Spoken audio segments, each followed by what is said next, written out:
Değerli izləyicilər, videonu bəyənib kanala abunə olun ki, hər kəs son xəbərlərdən anında məlumatlansın. Aparıcı və prodüser Tarık Əliyev, Tolik, sosial şəbəkədə canlı yayım zamanı bloger Arzumun həbsi ilə bağlı diqqət çəkən açıqlamalar verib.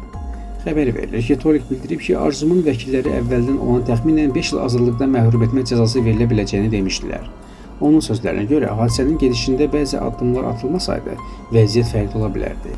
Aparıcı hesab edir ki, mərhumun atası tərəfindən verilən açıqlamanın yayılması düzgün olmayıb. O əlavə edib ki, hazırda sosial şəbəkələrdə mərhumun məzarı ilə bağlı paylaşımlar edilməsi və insanların söyüş yazmağa təşviq olunması heç kimə fayda vermir.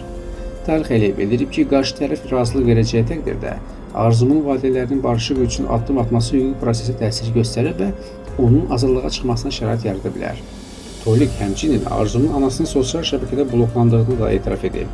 Budur, mətniniz yalnız orfoqrafik və durğu işarələri baxımından redaktə olunub, məzmun dəyişdirilməyib. Arzumun vəkilləri demişdilər ki, özünə 5 il iş verəcəklər.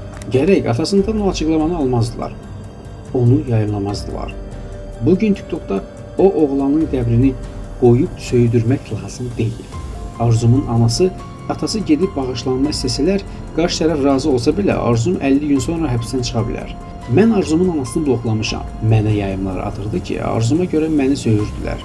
O da canlı yayımını mənə atırdı ki, girim qoşulum. Məni bada verirdi. İnsanın ölüsünə söymək olmaz. Bununla Arzuma daha da pislik edirlər. Aparıcı sonda vurğulayıb ki, vəfat etmiş insanın ünvanına təhqirlər səsləndirmək doğru deyil və belə davranışlar vəziyyəti daha da gərginləşdirərək Arzumun işinə yalnız mənfi təsir göstərir.